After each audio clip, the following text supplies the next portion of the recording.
Assalamualaikum warahmatullahi wabarakatuh. Kembali bersama saya Jatmiko di 1000 Ilmu.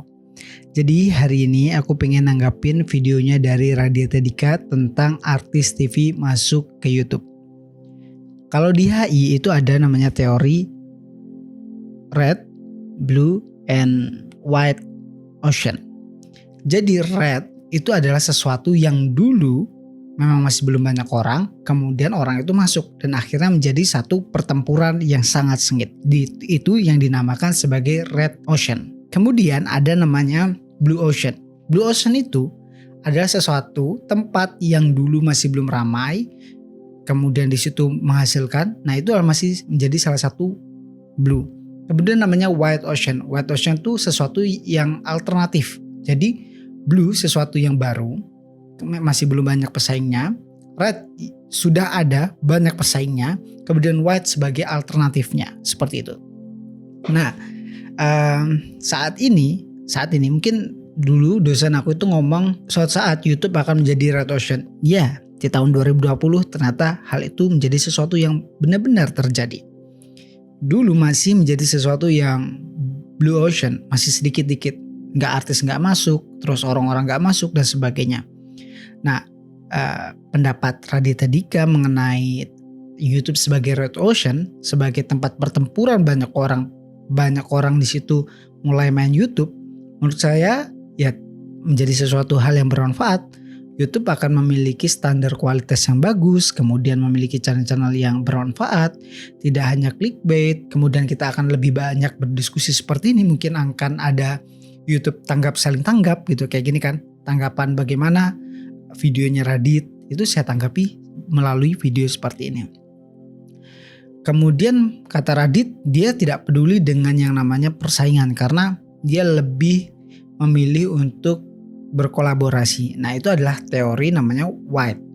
Teori White adalah bagaimana dia bisa membuat sesuatu hal yang baru. Contoh gini, dulu yang namanya stick itu banyak banget teman-teman. Pedagang stick itu banyak dan sebagainya. Kalau kalian tahu di Jogja itu ada namanya warung stick. Warung stick dia itu menggunakan salah satu metode namanya White Ocean. Nah White Ocean-nya dia kembangkan melalui sedekah. Jadi setiap hari Jumat dia akan sedekah ke masjid-masjid atau kemungkinan di daerah sekitar tempat stick itu ada. Manfaatnya ketika dia berbagi, orang-orang akan tahu, wah ini bungkus apa ini? Oh, warung stick. Oh ini mana tempatnya di sini. Dengan adanya berbagi, orang-orang akan mengenal yang namanya kita. Orang-orang mengenal namanya oh itu toh. Oh itu toh. Nah kemudian si Radit juga ngomong ketika banyak artis masuk ke dunia YouTube, dia pun akan mendapatkan poin besar. Poin besarnya apa? Kemungkinan orang-orang yang dulu nonton di TV, sekarang akhirnya nonton di YouTube dan bisa jadi nonton video ini, nonton video Radit, nonton video-video YouTuber yang lainnya juga. Saya aktif mulai YouTube itu tahun 2016. 2013 saya bergabung di YouTube, 2016 saya ngerti YouTube gitu. Waktu itu pertama kalinya adalah Andovi, Skyni, kemudian Agung Hapsah, kemudian siapa lagi ya? Aku lupa sih, banyak yang aku kenal dulu. Dulu orang-orang yang itu orang-orang populer gitu, orang-orang yang namanya kesana kemari menjadi sesuatu yang heboh banget. Kemudian ketika mereka menciptakan GGS, ganteng-ganteng serigala, YouTube lebih dari TV boom, itu gila banget man. Semua orang langsung hampir banyak pergi ke YouTube. Tapi pada saat itu namanya internet masih agak mahal, internet gak semudah saat ini, kemudian harganya juga gak murah. Akhirnya masih banyak yang belum datang ke situ. Setelah hal itu ada, kemudian artis-artis ikut terjun ke YouTube. Banyak banget penonton YouTube itu memberikan keuntungan teman-teman. Yang dulu orang-orang pengen dapat 1 juta. Jadi dulu pernah Andovi, GGS itu dapetin 1 juta view di lagunya. Itu sangat susah banget. Kenapa teman-teman? Karena ya tadi di Indonesia sendiri pengguna YouTube itu sedikit gitu. Nah saat ini ketika artis terjun ke dunia YouTube, otomatis kan banyak orang-orang yang dulu nonton TV akan nonton YouTube, dan saat ini tuh gampang banget untuk dapetin 1 juta views. Ya kan? Baru trending, kemudian apa itu 1 juta views dan sebagainya. Itu manfaatnya teman-teman. Nah bagaimana ketika memang sih Memang sih kita itu ada rasa dimana kita tuh bosen teman-teman. Rasa bosen ketika YouTube, rasa bosen ketika waduh ngapain sih YouTube kok kita nggak dapat duit, nggak dapat ini. Memang kalau kita tujuannya nge-YouTube dapatin duit, tentu kita merasa kayak bersaing di dunia YouTube tuh capek banget gitu. Memang kita nggak munafik karena kita butuh duit juga di dunia internet. Karena kita ngomong kayak gini juga butuh effort, butuh minum, butuh energi, butuh ide, butuh nulis, butuh dan sebagainya lah yang harus kita cari untuk menjadi satu video seperti ini. Tapi tidak menutup kemungkinan kita juga ketika YouTube itu sebagai hiburan. Ya hiburan seperti apa ya? Kita saling berbagi seperti ini, kita saling belajar. Bahkan YouTube itu menjadi salah satu sarana untuk saya belajar berbicara. Karena dulu saya ini ada orang yang bisa dikatakan introvert banget ya, atau mungkin orang-orang pemalu karena ya saya ini orang bodoh. Jadi saya 2 kali gak naik kelas. Yang pertama waktu saya almarhum bapak saya meninggal. Kemudian yang kedua saya nggak naik kelas karena saya sakit, nggak ikut ujian. Seperti itu teman-teman. Akhirnya di situ saya malu mulai badan sudah gede tapi kok nggak naik kelas dan sebagainya.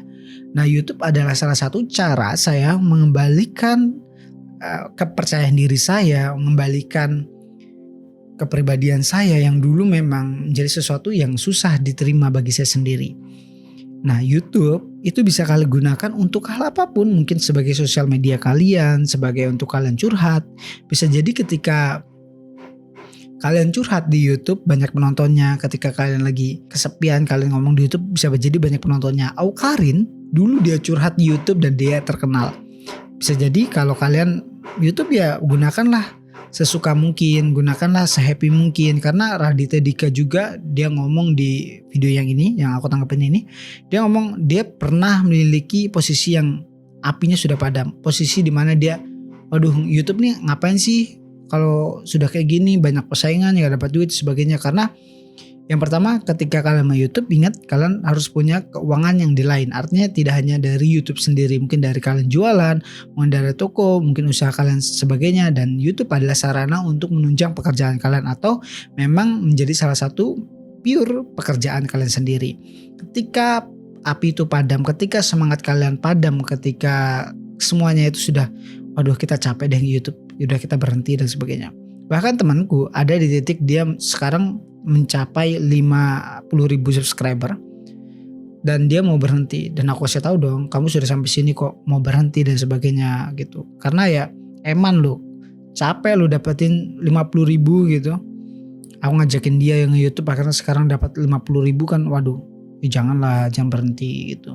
Karena kalau tujuan saya mendirikan YouTube kemudian mendirikan 1000 ilmu, saya pengen 1000 ilmu adalah salah satu sarana untuk kita belajar, sarana untuk kita sharing, sarana untuk kita menyebarkan kebaikan, sarana untuk kita saling tanggap-menanggapi suatu hal atau apapun sehingga bisa menjadi suatu perdebatan ilmu baru. Itu menjadi sesuatu yang bagus bagi saya gitu.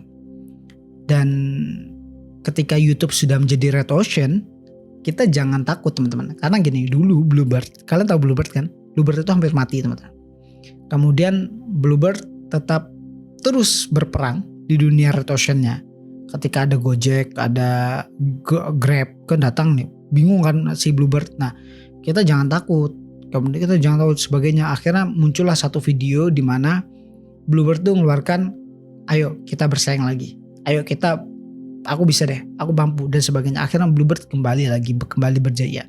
Nah oleh karena itu kemungkinan ketika kalian sudah merasa jenuh, kemungkinan kalian merasa wah ini capek, kita gak dapetin uang, gak dapetin views. Bahkan sampai saat ini aku dapetin views mana tuh 11, 10. Tapi aku tetap ngelakuin YouTube gitu. Karena saya yakin kedepannya ini adalah cara saya untuk belajar, untuk saya berbicara, untuk saya menyampaikan sesuatu, untuk saya berpikir. Nah YouTube ini, makanya saya terus membuat YouTube walaupun kadang gaje videonya. Bahkan kalau aku melihat semua YouTube nggak ada yang bagus. Cuman saya di sini belajar gitu. Niat saya belajar ya saya manfaatkan sebaik mungkin gitu untuk edukasi ya, edukasi berbentuk percakapan seperti ini, percakapan politik, percakapan diskusi dan sebagainya. Dan kita jangan pernah takut untuk terus berkarya, untuk terus sebagainya. Karena YouTube adalah salah satu platform. YouTube adalah satu platform. Kita nggak tahu kapan YouTube akan berhenti, kapan YouTube akan hilang dan sebagainya. Cuman YouTube adalah salah satu platform, kalian gunakan sebaik mungkin untuk membuat diri kalian lebih baik lagi. Itu pesan dari saya. Jadi gunakan YouTube untuk membuat diri Anda lebih berkualitas. Saya Jatmiko dan inilah 1000 Ilmu.